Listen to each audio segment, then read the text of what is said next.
Hai, sebelumnya terima kasih sudah mendengarkan. Semoga sedikit membantu menenangkan pikiran. Sebelum saya merantau, waktu saya masih SMA, saya nggak pernah suka kalau ada teman saya nangis di depan saya.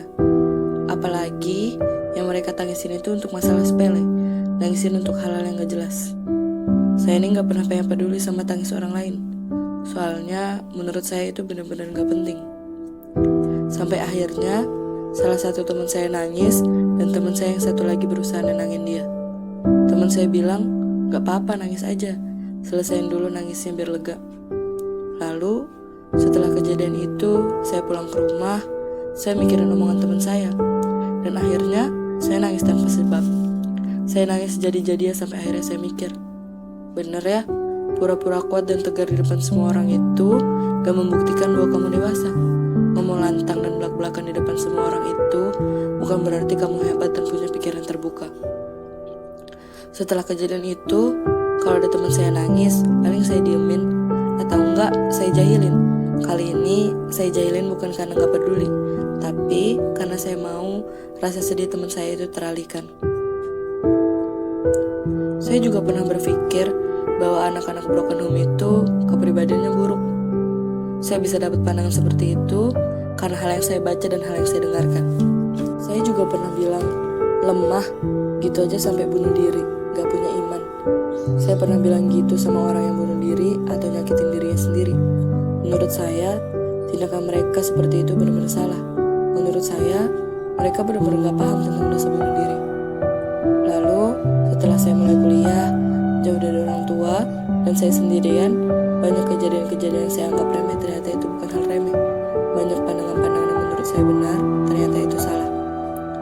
Beberapa teman saya, keluarga sudah hancur, tapi kepribadian dia jauh lebih baik dari teman saya yang baik. Jauh beda dari apa yang saya dengarkan. Beberapa teman saya juga melakukan kekerasan pada dirinya sendiri. Ternyata mereka melakukan itu bukan karena mereka gak punya iman, tapi karena ada sesuatu yang gak bisa diungkapin. Ada sesuatu yang gak bisa mereka pendam. Untuk orang yang memilih mengakhiri hidupnya, itu karena dia gak punya pilihan. Dia gak bisa ngungkapin, dia juga gak bisa mendam. Gak dipercaya sama orang sekelilingnya. Makanya mereka memilih bunuh diri. Bagi kita, menyakiti diri sendiri dan bunuh diri itu tindakan yang bodoh dan salah. Tapi bagi mereka yang memiliki masalah mental, itu bukanlah hal yang salah. Setelah sedikit memahami hal seperti itu, saya menyimpulkan bahwa kita memang harus peka dan punya rasa peduli. Kenapa ya? Kayaknya biar kita ngerti aja, biar kita paham tanpa harus ngalamin, biar kita tahu tanpa harus nunggu kejadian. Kalau kita gak bisa peduli sama kejadian apa yang mereka alamin, seenggaknya kita harus ngertiin. Kalau gak bisa peduli dan gak bisa ngertiin, lebih baik kita diam aja. Jangan malah nambah pikiran mereka dengan cara kita ngata-ngatain. Makanya menjadi peka dan sedikit peduli itu perlu untuk diri sendiri dan orang lain. Untuk teman-teman yang terluka, semoga segera pulih ya dari lukanya.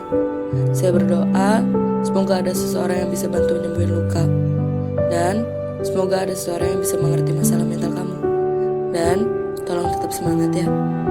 Untuk teman-teman yang belum paham tentang luka dan mental seseorang, yuk mari belajar lebih peka, belajar memahami dan mengerti dari sudut pandang mereka. Jujur, setelah saya merasakan apa yang dialami beberapa teman saya menyesal pernah meremehkan luka dan mental seseorang. Saya rasa benar, menjadi peka dan sedikit peduli itu